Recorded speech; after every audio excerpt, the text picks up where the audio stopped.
సంగారెడ్డి జిల్లా పాసమైలారం సిగాచి కంపెనీ ప్రమాద మృతుల వెలికితీత పనులు ముమ్మరంగా సాగుతున్నాయి. వెలికితీసిన మృతదేహాలను వెంటనే పటాన్చెరు ప్రభుత్వ ఆసుపత్రికి తరలిస్తున్నారు. మృతదేహాలకు DNA పరీక్షలు చేసి కుటుంబ సభ్యులకు అప్పజెపుతున్నారు. ప్రభుత్వ ఆసుపత్రి దగ్గర హృదయ విదారకర దృశ్యాలు కనిపిస్తున్నాయి. మరోవైపు ప్రమాద ఘటనలో రెస్క్యూ ఆపరేషన్ కొనసాగుతోంది. ఇప్పటివరకు ప్రమాద మృతుల సంఖ్య 39కి చేరింది. మృతదేహాలు గుర్తుపట్టలేనంతగా ఉన్నాయి. దీంతో పటాన్చెరు ఆసుపత్రిలో DNA శాంపిల్స్ సేకరిస్తున్నారు. వాటి ఆధారంగా డెడ్ బాడీలను గుర్తించనున్నారు. ఇప్పటివరకు 18 డెడ్ బాడీలకు DNA శాంపిల్స్ సేకరించారు. DNA రిపోర్టు వచ్చాకే మృతదేహాలను కుటుంబ సభ్యులకు అప్పగించనున్నారు.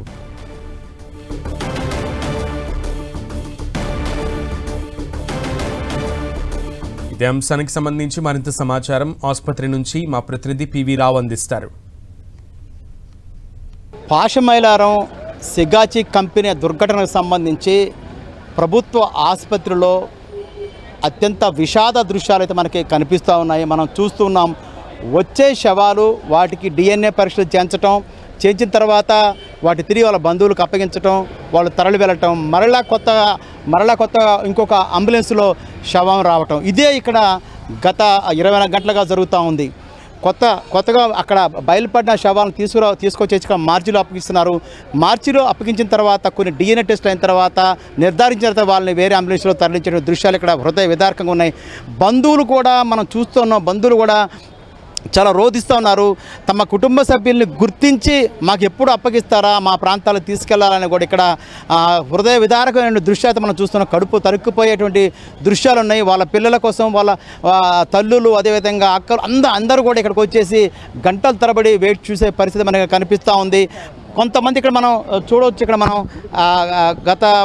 నిన్న ఎవరైతే షిఫ్ట్లకు వెళ్ళాల్సి ఉందో కొంతమంది షిఫ్ట్లు కూడా వెళ్ళని పరిస్థితి ఉంది. అంటే ఉదయం షిఫ్ట్లో రాత్రి షిఫ్ట్కి వెళ్ళేటువంటి ఒక కార్మికుడు ఉదయం 8 గంటలకే బయటకు వచ్చేసాడు. 8 గంటలు తను బయటకు వచ్చిన తర్వాత ప్రమాదం జరిగింది. ఇంకో కార్మికుడు ఆ రోజు వీక్లీ ఆఫ్ కాబట్టి అతను బ్రతకగలిగాడు.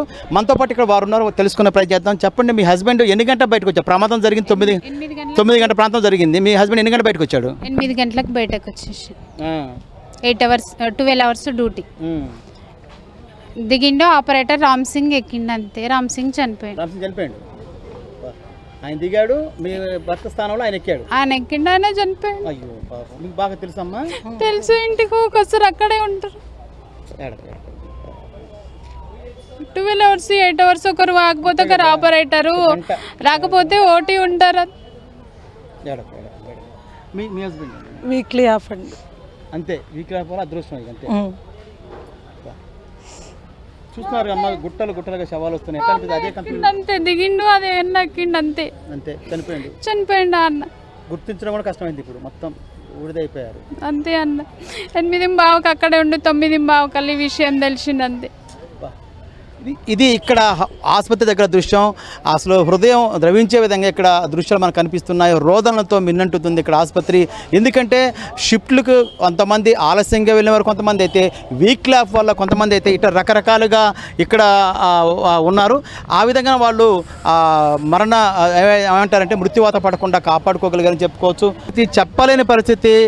దుఃఖ సాగరంలో మునిగిపోయారు ఇక్కడ. ఎందుకంటే కొత్తగా పెళ్ళైన వాళ్ళు కావచ్చు, తర్వాత తమ కుటుంబ సభ్యులు అందరిని కూడా తీసుకెళ్ళడం కోసం అయితే పాపం ఇక్కడ అందరూ కూడా చాలా దుఃఖ సాగరంతో ఇక్కడ ఉండిపోయి వారు ఎవరైతే కార్మికులు వాళ్ళ కుటుంబ సభ్యులుగా ఎవరైతే మృత్యువాత పడ్డారో వాళ్ళందరినీ తరలించుకుపోయేందుకు మాత్రం ఇక్కడ వేచి చూసే పరిస్థితి కనిపిస్తుంది. మరో 24 గంటల వరకు కూడా ఇక్కడ DNA పరీక్ష అనంతరం వారి మృతదేహాలను ఆ కుటుంబ సభ్యులకు అప్పగించే ప్రక్రియ మాత్రం కొనసాగే పరిస్థితి మనకు కనిపిస్తూ ఉంది. కెమెరా పర్సన్ వినోద్తో పివి రావు, 10 టీవీ, ప్రభుత్వ ఆసుపత్రి నుంచి.